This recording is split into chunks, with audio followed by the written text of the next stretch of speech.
لما بنتك تيجي تقولك صاحبتي نايمة طول النهار وصاحية طول الليل. لما بنتك تيجي تقولك صاحبتي بتخرج كل يوم. لما بنتك تيجي تقولك انا عايزة اعمل زيها، انا عايزة اكون كده. هل انت هترضي على بنتك الوضع ده؟ في ناس كتير كده على فكرة، احنا مش عايزين ان احنا نعود ولادنا على كده. تعالوا نشوف الفيديو اللي جاي بيقول ايه. السلام عليكم ورحمة الله وبركاته. ازيكم يا حبايب قلبي؟ عاملين ايه النهاردة؟ يا رب تكونوا بخير وفي صحة وفي سعادة وفي راحة بال من رب العالمين. قبل ما ابدأ الفيديو احب اقول لكم تشتركوا في القناة وتفعلوا زر الجرس علشان يوصل لكم مني كل جديد. تمام.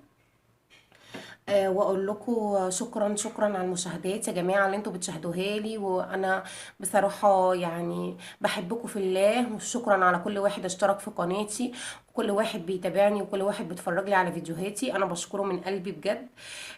واتمنى التواصل دايما كده بتعليق حلو منكم. وشوفوا لو في اي حاجة عايزين نتكلم فيها انا تحت امركم.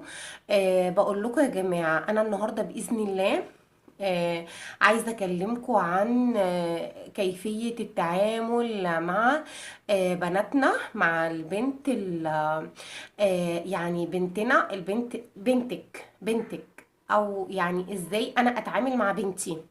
إزاي يا جماعة أتعامل مع بنتي؟ إزاي يعني بنتي مثلا من وهي طفلة، يعني أنا هبدأ من وهي طفلة لغاية سن المراهقة، لغاية بعد سن المراهقة، لغاية ان شاء الله سن الجواز. فاتمنى ان الفيديو النهاردة يعجبكم وينور رضاكم.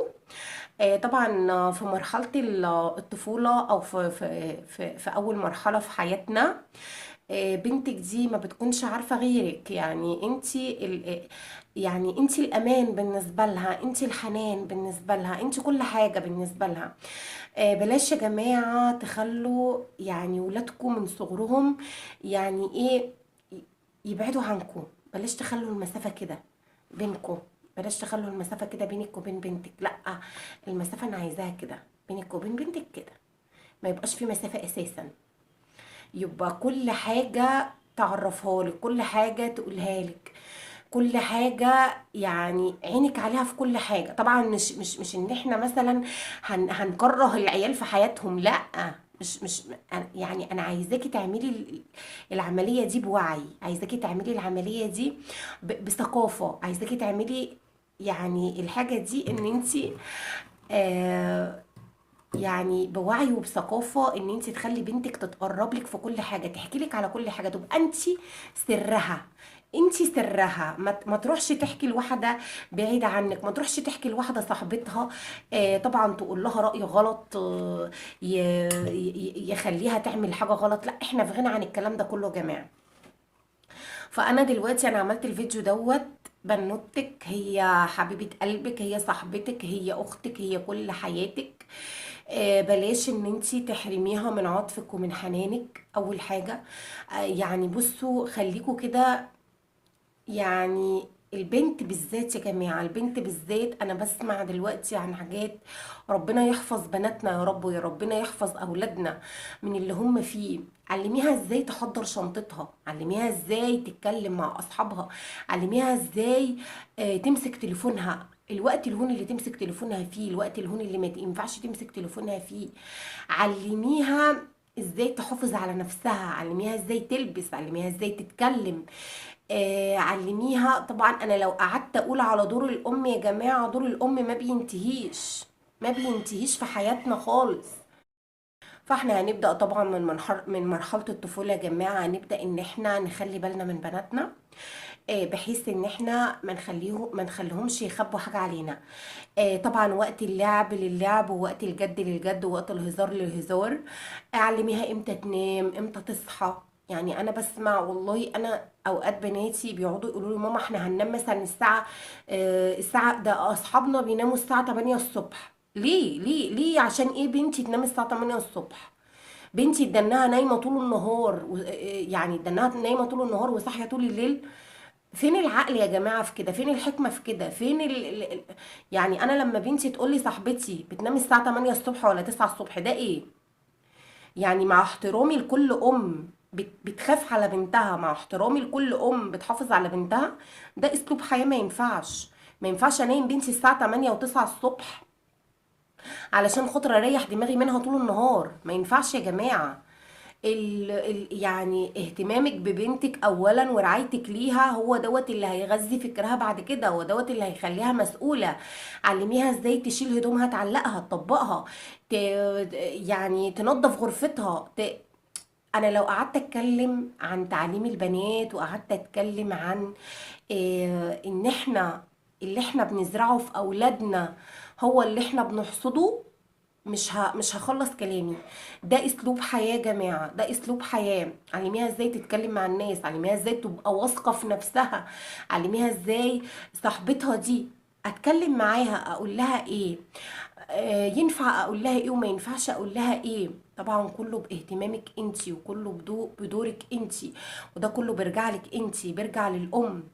الام يا جماعة مدرسة اذا اعددتها اعددت شعبا طيب الاعراق. فالأمومة دي مش حاجة، مش اسم، لا هي مش اسم على فكرة. الأمومة دي لو ما كانش دور الأم مهم جدا ما كانش الرسول عليه الصلاة والسلام قال أمك ثم أمك ثم أمك. يعني الأم أساسا على أبنائها دي حاجة كبيرة جدا جدا جدا. علميها ترتمي في حضنك وتقولك على مشاكلها، عشان خاطر ما فيش حد تاني يعني يقدر يضحك عليها او يستغلها، بالذات في الزمن اللي احنا فيه دوت. زمن يا جماعة ما يعلم بيه الا ربنا سبحانه وتعالى. بجد والله انا بشوف نماذج انا بكون زعلانة جدا على الاهل. والله والله والله بنتي ساعات بتقولي، يعني واحدة زميلتها يعني مامتها سايباها تخرج لوحدها وسايباها تعمل. انا ما عنديش مانع ان بنتي على فكرة تخرج لوحدها، بس في وقت محدد، في ساعة محددة، في طلب محدد. انتوا فاهمين؟ يعني مش ان انا اجبتها قوي، لا. مرة في السنة يا ستي اخرجي لوحدك، مرة في السنة، مرتين في السنة يا ستي اخرجي لوحدك، انما مش كل يوم. ما ينفعش. معلش انت مش ولد عشان تخرج، وحتى الولد مش هيخرج لوحده كل يوم. يعني لا. يعني علموا ولادكم صدقوني الأصول. والتربية بالدين يا جماعة، التربية بالدين دي حاجة قيمة جدا. يعني التربية بالدين دي حاجة مفيش بعد كده. مفيش حاجة يا جماعة نزلت في كتاب الله، في كتاب ربنا إلا وليها حكمة في كده. علميها ان هي لما تبلغ لازم تلبس الطرحة، لازم تلبس الطرحة، وتقول لها ديننا هو اللي قال كده. لازم تزرعي بذرة الدين في قلب بنتك، تزرعي بذرة الصلاة في قلب بنتك، تزرعي ان انت تقولي لها ادعي لربنا سبحانه وتعالى عشان يستجيب لك ويحقق لك اللي نفسك فيه. كل الحاجات اللي انا بتكلم فيها دي، على فكرة كل الحاجات اللي انا بتكلم فيها دي ضرورة من ضروريات الحياة، وده دورك كأم. ولازم التوعية للبنات وللولاد، ولازم التوعية الأسرية على طول باستمرار. وربنا يحمي كل أولادنا وكل بناتنا يا رب، ما نشوفش فيهم أي مكروه. وأشوفكم على خير الفيديو الجاي، ومع السلامة.